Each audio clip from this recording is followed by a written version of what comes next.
这两天如果你刷手机，就会发现全世界的头条仿佛都被同一个词刷屏了：雄狮崛起行动。这头所谓的雄狮指的是以色列，而它瞄准的目标呢是伊朗的核计划。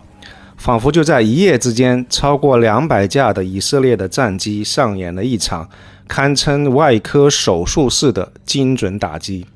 伊朗的核设施、顶尖科学家还有军队最高指挥官，在短短几个小时之内，就这么从地球上消失了。从纯军事的角度来看，这个的确是继前几周的印巴空战、蜘蛛网行动之后，又一次教科书级别的战术胜利。但是等等，我想问一个问题，以色列为什么要这么做？更重要的是，这场战术上的完美胜利，会不会其实是一场战略上的巨大失败呢？或者我们说的再直白一点，以色列这次会不会亲手打开了中东核竞赛的潘多拉魔盒呢？我们先聊一点历史。说到伊朗跟以色列这对欢喜冤家，你脑子里面冒出来的词可能是树敌不共戴天之类的，但是你知道吗？其实在不太久远的过去，以色列最好的朋友跟最亲密的盟友，其实还真不是美国，而恰恰是我们今天聊的伊朗。没错，就是伊朗。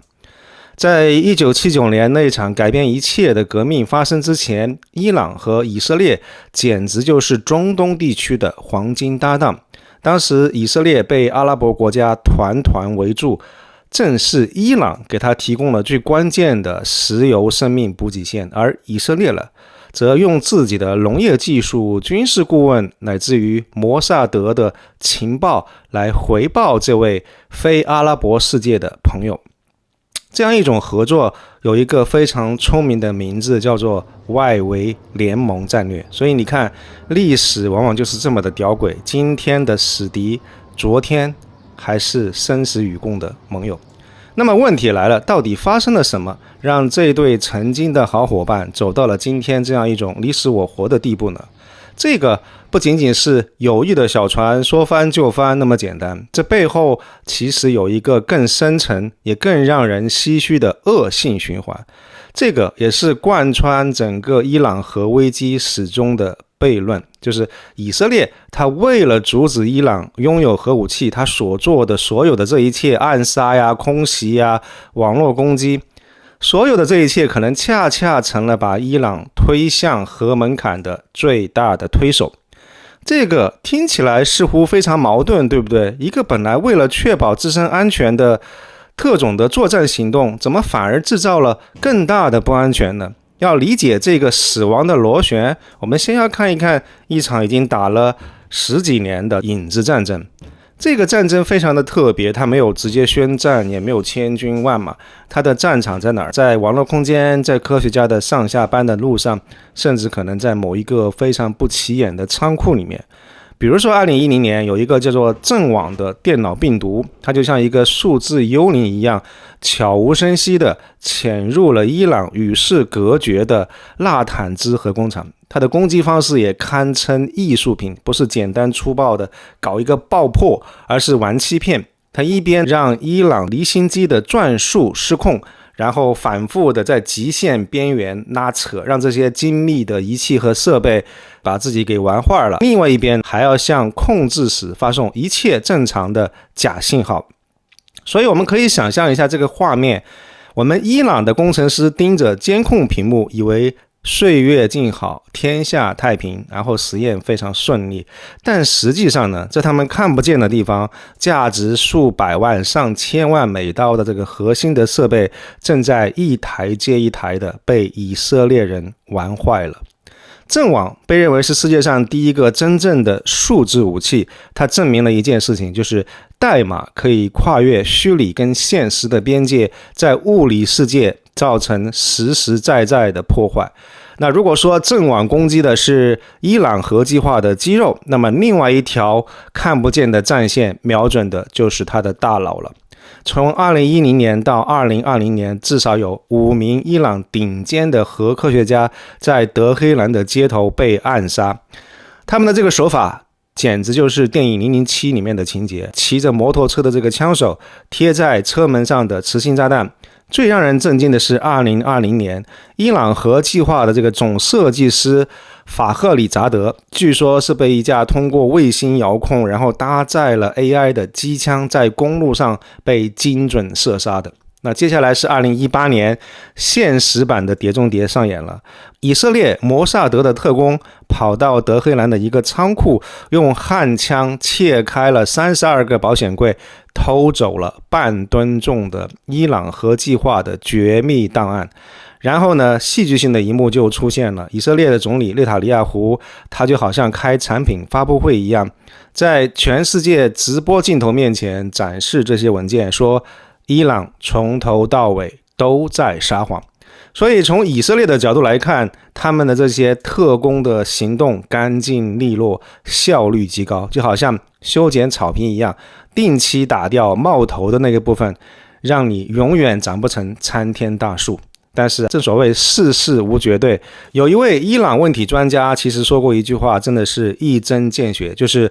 没有什么比真正遭受攻击更能够强化你对于核威慑的渴望。这句话就是整个伊朗核危机这个悲剧的题眼。你想想看，以色列的每一次成功打击都变成了最有力的论据。你看吧，妥协没用，外交是陷阱，只有咱们手里有了那个大杀器，咱们才能够真正安全的活下去。大家应该还记得2015年的伊朗核协议吧？伊朗曾经承诺限制自己的核计划，然后换取国际社会解除对它的制裁。它的核突破的时间，也就是制造一枚核弹所需要的时间，比较成功的从需要几个礼拜延长到了1年以上。这个是伊朗为了换取国际社会解除制裁而必须付出的代价。但是很可惜，2018年美国单方面退出了这个协议，然后开始了所谓的极限施压。这个决定摧毁了伊朗国内主张对话的温和派，然后让强硬派全面掌权。其结果就是伊朗彻底的撕毁了这个协议的限制，铀浓缩的丰度飙升到 60%， 离武器级别的 90% 只有一步之遥。它的核突破时间重新缩短到只有短短几周，甚至只需要几天时间。美国跟以色列本来是想要用压力来换一个更好的协议，结果呢，却换来了一个更危险、更接近核弹的伊朗。这个就是整场悲剧的核心，一个建立在恐惧之上的恶性循环。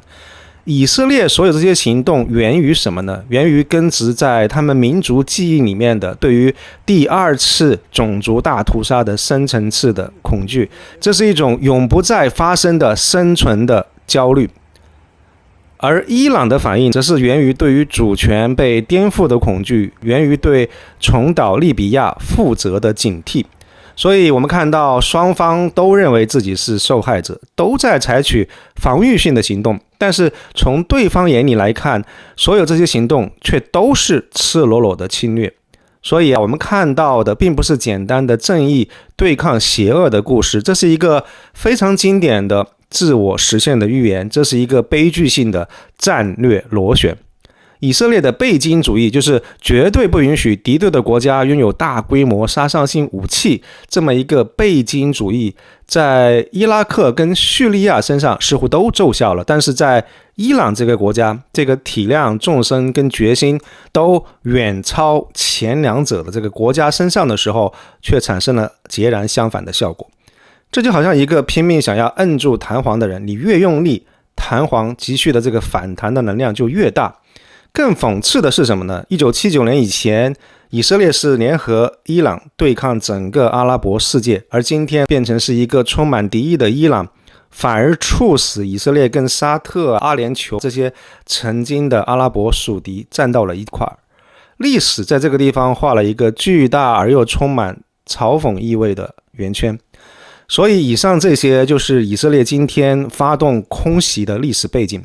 我们聊一聊这个行动本身。我们在评判以色列人到底是天才还是疯子之前，先要像一个职业军人一样看一看这次战术动作本身有多么的完美，又有多么的可怕。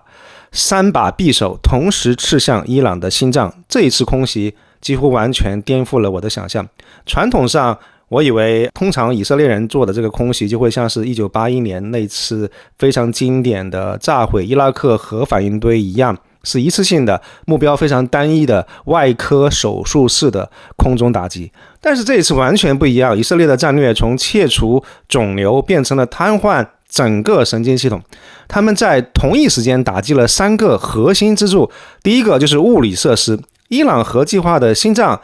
纳坦兹核设施被严重的破坏，那里其实正在生产接近于武器级别的 60% 的高浓缩铀，为它提供原料的伊斯法罕核技术中心也被精准打击。打个比方，就好像他们不仅仅是炸毁了你的面包工厂，还把你的面粉厂跟送货的卡车全给一锅端了，所以整个核生产的链条几乎是瞬间断裂了。第二点是非常残酷的一点，就是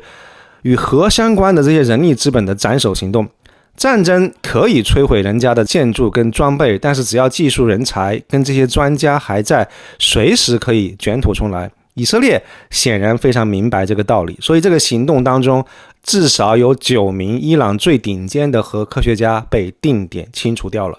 这些人不是普通的技术人员，他们都是伊朗几十年核实践积累的这个国宝级的专家。比如费雷敦·阿巴西·达瓦里，他是核武器引爆核心领域的顶尖专家。他其实在2010年就曾经躲过一次暗杀，但是这一次他没能幸免。顶尖专家的成批被团灭意味着什么？意味着伊朗在核反应堆武器化这个最关键最机密的这个领域跟步骤出现了无法弥补的知识断层。这种做法比炸掉伊朗1000台离心机更具有杀伤力。第三个就是对方指挥系统的瓦解。为了防止伊朗在空袭以后迅速组织行动，针对以色列开展报复，伊斯兰革命卫队的总司令、武装部队的总参谋长，这些军方的最高级将领也一并被列入了打击名单。所以我们看到一个国家的核计划科学家、军事指挥中枢在同一时间被斩首，这样一种打击的精准度、情报的渗透的深度，早已经超出了常规战争的范畴，更像是特种部队级别的点穴式攻击。那这场军事行动向全世界，尤其是向伊朗，传递了一个非常冷冰冰的信息，就是你的所谓的常规威慑力量在我面前形同虚设，你最核心的国家机密对于我来说就是单向透明的。那如果故事讲到这里，你觉得以色列是一场胜利接一场胜利，已经赢麻了，那么咱们就掉进了这个故事最大的陷阱。因为当以色列用最极致的暴力手段证明伊朗的这个盾牌完全无效的时候，其实恰恰给了他绝望的对手最充分的理由去寻找一把能够毁天灭地的剑。那以色列的完美袭击打掉的究竟是什么呢？其实袭击发生以前，伊朗算是一个准核国家。什么意思呢？就是他当时正处在一个极其微妙的状态，就好像是一个站在悬崖边上脚尖悬空，但是还在犹豫要不要往下跳的人。根据国际原子能机构的报告，当时伊朗其实已经拥有超过400公斤、风度 60% 的高浓缩铀。这是一个什么样的概念呢？专家认为，就是伊朗手里的这些储备已经足够制造好几枚原子弹，一旦下定决心，所需要的时间也就短短数周而已。但是比较有意思的就是，过去几十年，伊朗的最高宗教领袖一直有一个法特瓦，也就是他们的宗教裁决，说的是核武器违反伊斯兰的教义，我们不能够造。国际情报界也普遍认为，伊朗其实已经具备了这个能力，只是因为法特瓦他们没有做出制造核弹的最终政治决定。这一层窗户纸虽然非常薄，但它的确还在。伊朗之所以没有能够迈过这个核门槛，很大程度上是受到这一纸禁令的约束。当然，他们还有其他一些因素的考量，就比如说，一旦迈过这个门槛，可能会受到很大的国际制裁的压力。而当他把这个脚停在门槛上边的时候，实际上反倒给了他很多的灵活性，可以去谈判，可以去获得很多的好处等等。但是不管怎么说，以色列的雄狮崛起行动恰恰是非常简单粗暴的，把这一层窗户纸算是彻底的给捅破了。我们可以换位思考一下，如果您是伊朗的最高决策者，您看到的是一个什么情况？你看到的是国家机密被人盗走，最顶尖的科学家在门口被杀死，最重要的工业设施被神秘的病毒摧毁。而那个拥有中东地区唯一核武库的国家以色列还公开宣称，为了阻止你，他可以不择手段，好吧？虽然很过分，但是你忍了。但是现在你的退让换来了永无止境的、史无前例的羞辱。坚固的地堡保护不了你的这个核专家，连军队的总司令都在自己的指挥部被敌军斩首。我几乎能够听到德黑兰强硬派的声音在怒吼：你看吧，常规武器根本保护不了我们，外交谈判换来的只是欺骗、羞辱跟斩首，唯一能够保证我们国家安全、政权存续的只有一样东西，那就是核武器。所以以色列的这次空袭算是为伊朗退出不扩散核武器条约、驱逐国际的核查人员、公开追求核武提供了最完美的借口跟最强大的国内政治动员。那接下来会发生什么呢？可以预期伊朗一定会把幸存的这些知识、技术跟原材料转移到更分散、更隐蔽、更深藏在地底的这个秘密据点，搞一个更小但是可能会更致命的核武计划。所以不难想象，我们可能会在毫无预警的情况底下，某一天清晨醒来的时候，就会发现伊朗其实已经悄悄地迈过了核门槛，进入了拥核国家的大门。这个就是我所说的非常屌诡的战略失败。为了消除伊朗的这个核武器，以色列用一场战术上的完美的胜利，亲手终结了阻止伊朗拥核的最后一点希望，成功的把这个国家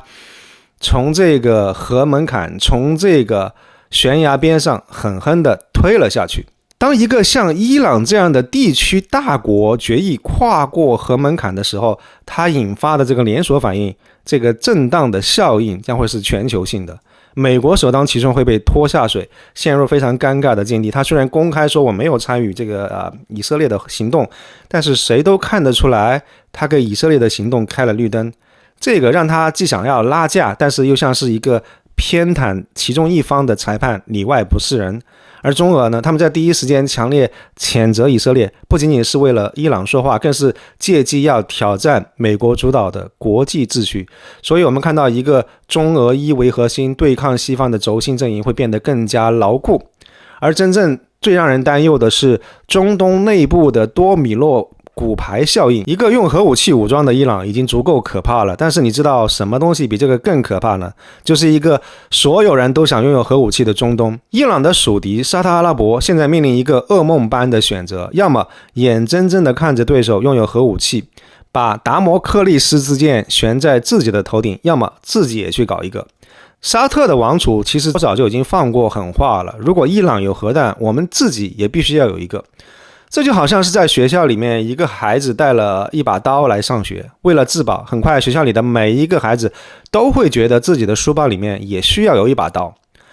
多个国家都拥有核武器，彼此相互敌对，这样一种多对多的核对峙，恐怕将会是我们从来没有见过的极度不稳定的一个恐怖平衡的状态。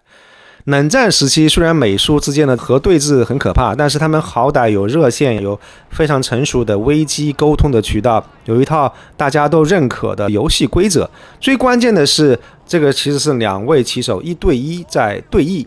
而未来的中东是一群刚刚拿到核武器这个新玩具，互相充满敌意的玩家在玩火。他们之间没有什么热线，没有什么地理上的缓冲，没有信任，没有规则，很有可能仅仅只是因为一次误判、一次技术的故障，甚至是一条假新闻就会擦枪走火。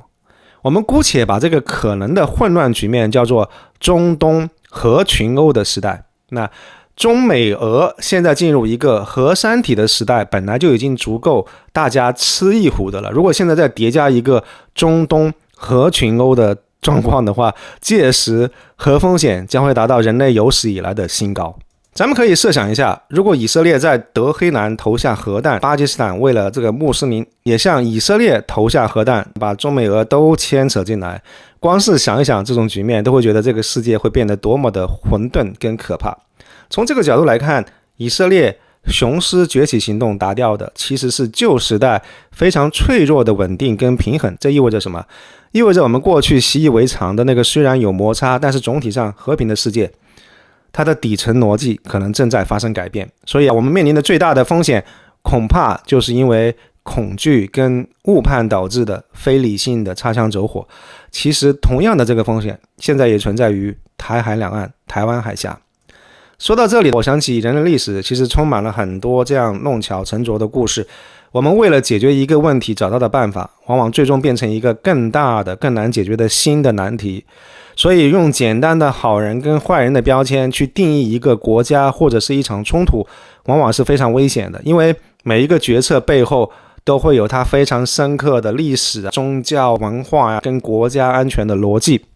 而尝试去理解这些决策的背后，是我们通向智慧的第一步，也是避免重复历史悲剧的唯一的道路。所以如果您是内塔尼亚胡，面对伊朗核问题这样的终极的难题，除了战争手段之外，我们还有更好的其他的选择吗？很想在评论区听听您的想法。